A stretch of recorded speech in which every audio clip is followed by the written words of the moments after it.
안녕하세요, 이수입니다.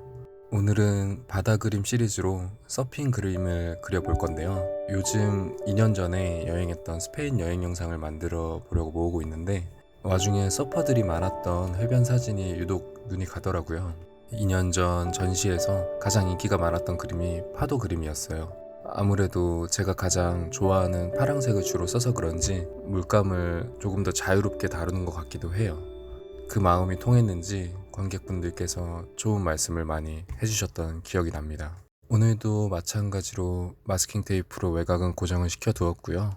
간단한 가이드라인 스케치만 해놓은 상태입니다. 바다를 화면 전체에 넣을 것이기 때문에 파도가 향하는 방향이 부세 방향과 한 방향이면 좋아요. 예를 들어 이 그림 같은 경우는 중심부에서 우측 하단으로 파도의 결을 표현할 것이기 때문에 의도적으로 터치를 사선으로 줍니다.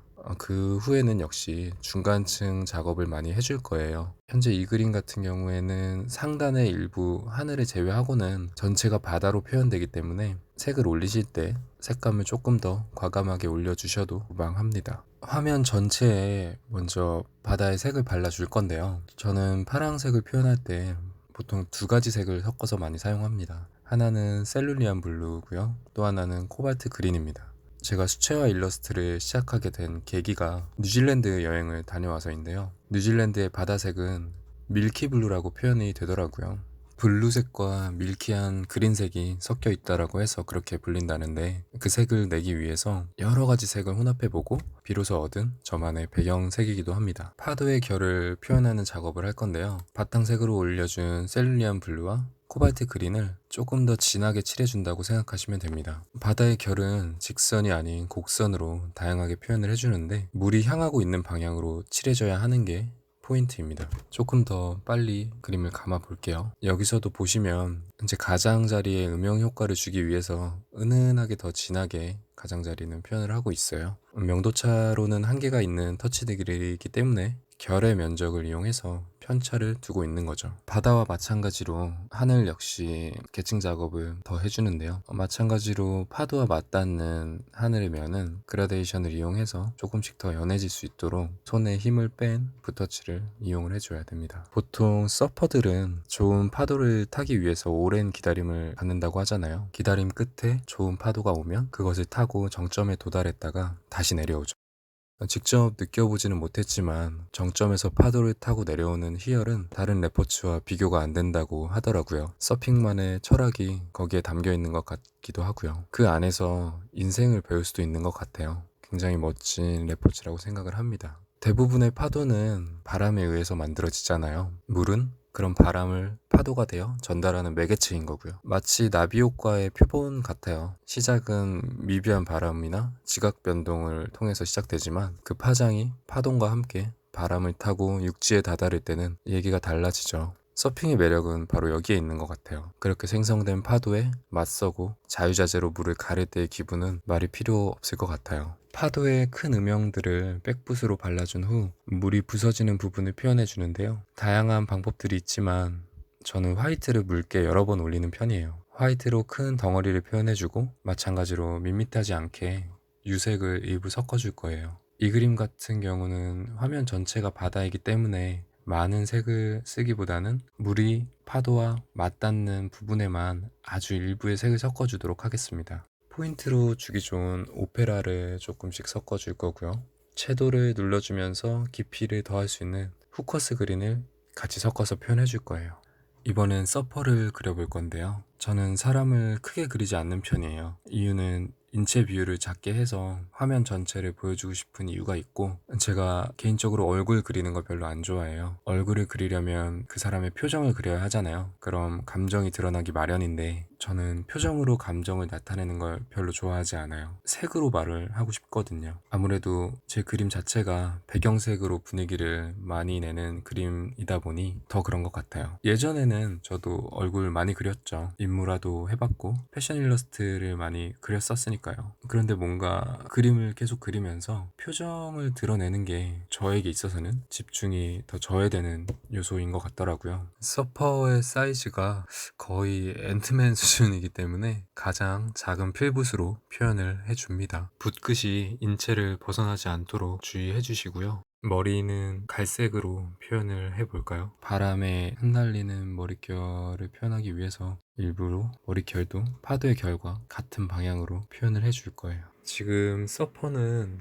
블랙 래시가드를 입고 있는데요. 블랙을 원톤으로 칠하지 마시고 미세한 음영 차이를 통해서 인체가 취하고 있는 포즈를 표현해주세요. 서핑보드도 마찬가지로 레드 서핑보드를 칠해줄 것이지만 먼저 옐로우를 한번 발라준 상태에서 조금씩 그라데이션을 줘서 올려줘야 되는 거죠. 저 서퍼의 오른손 근처의 파도가 굉장히 중요한데요. 서퍼들은 보통 파도를 타고 내려올 때 손으로 그 파도를 짚더라고요. 거기서 생기는 물의 결이 굉장히 액티브한 느낌이 더해지는데 그걸 잘 표현하기 위해서 손끝에서 시작되는 파도의 결을 화이트를 이용해서 잘 표현해줘야 돼요. 이렇게 어느 정도 큰 분위기는 잡힌 상태고요. 조금 더 작은 붓으로 세밀하게 묘사를 시작해 볼게요. 우선 파도의 결을 곡선으로 표현할 건데요. 발라놓은 바탕색에서 물을 좀 더 뺀 진한 터치를 올려준다고 생각하시면 돼요. 바탕색에서 완전 다른 색을 올려버리게 되면 화면 안에서 이 물감이 마르고 나면 굉장히 튀어버리거든요. 그렇기 때문에 유의하셔야 할 게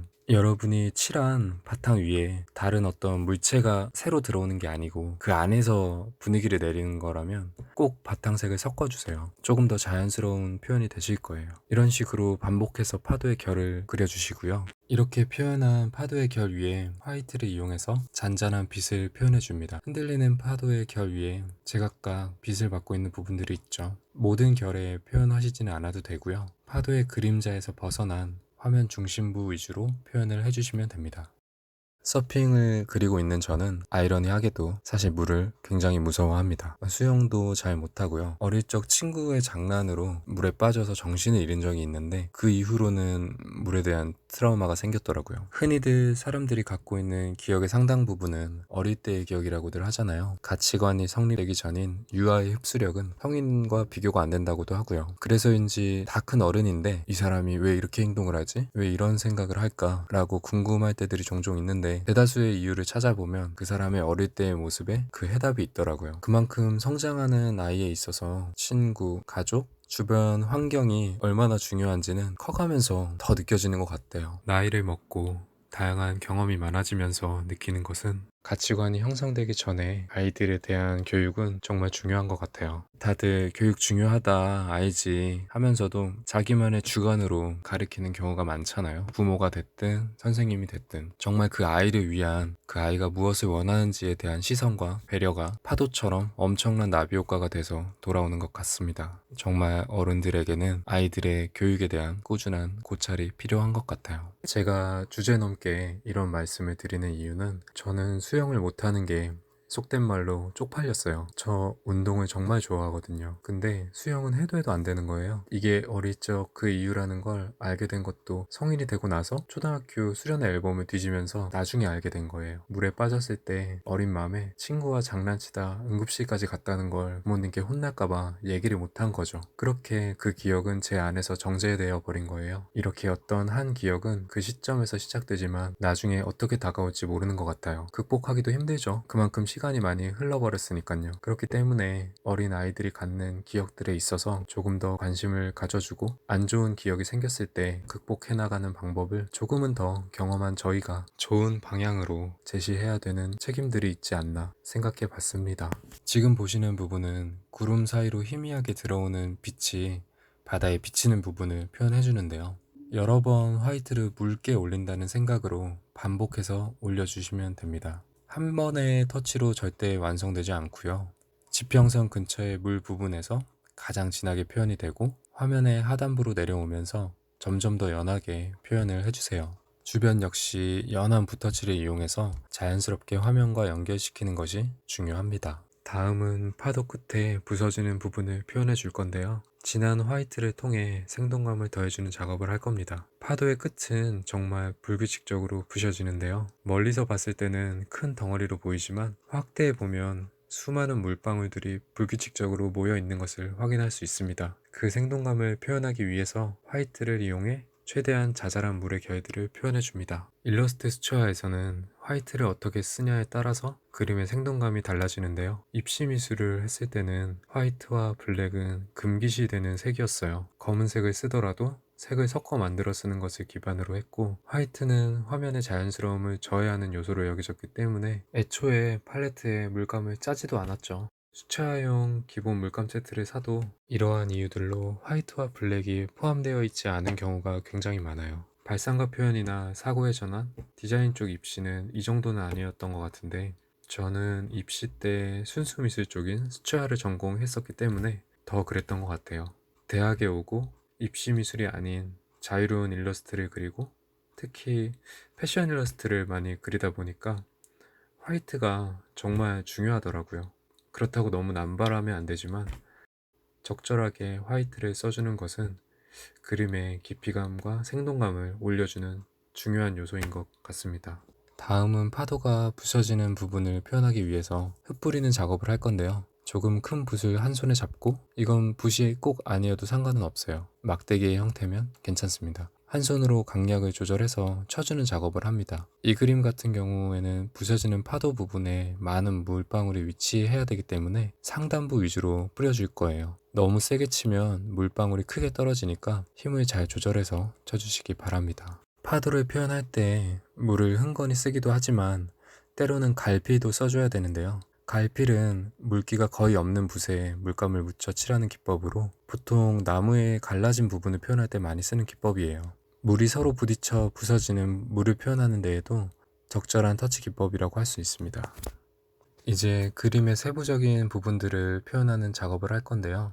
지금까지 그림의 전반적인 느낌을 내줬다면 지금부터는 그 느낌들이 자연스럽게 연결될 수 있도록 전체 화면 구성을 보면서 수정이 들어갈 거예요. 화면 안에 유일한 물체인 서퍼 주변으로 생기는 물의 결이 중요한데요. 서퍼가 끌고 나가는 파도의 결과 그 주변부로 파생되는 수많은 물방울들, 그것들이 자연스럽게 표현이 돼야 그림의 집중도가 올라갑니다. 빛에 반사되는 물결에도 포인트 컬러를 이용해서 생동감을 더해주고요. 많은 색을 쓰기보다는 작은 물방울들을 한두 가지의 유색으로 표현해 주는데요. 보통 사진으로 빛을 찍으면 노출될 때 동그랗게 빨간 부분들을 보셨을 거예요. 그런 식으로 마치 저희가 바다를 바라볼 때 눈부시게 느끼는 시각을 표현하는 거죠.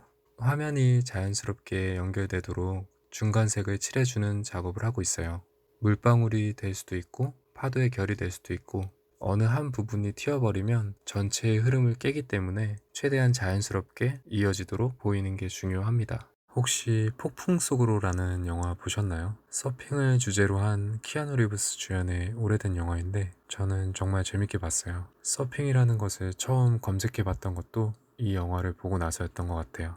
그곳에서 악당으로 나오는 버디는 최고의 서퍼로 나오는데 이런 대사를 했어요. 궁극의 맛을 보기 위해선 궁극의 대가를 지불해야 한다. 좋아하는 걸 하다 죽는 건 비극이 아니야. 서핑에 미쳐있던 버디는 본인의 세계에 푹 빠져있는 모습을 보이죠. 한편으로는 예술가를 보는 느낌이기도 했어요. 영화 마지막 장면에서 결국 그는 높은 파도를 향해 달려들고는 돌아오지 않았는데요. 영화는 버디가 파도 속으로 들어가는 모습을 뒤로하고 영화를 끝내버렸어요.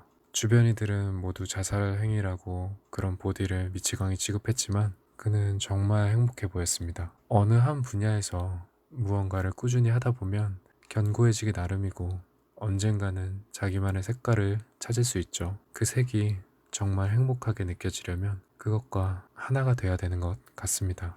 마지막으로 사인을 해주고요. 저는 보통 사인을 할 때 화면 안에 사용된 색 중 하나를 골라 칠하는 편인데요. 이번에는 포인트로 사용해준 오페라가 마음에 들어서 그 색으로 사인을 했어요.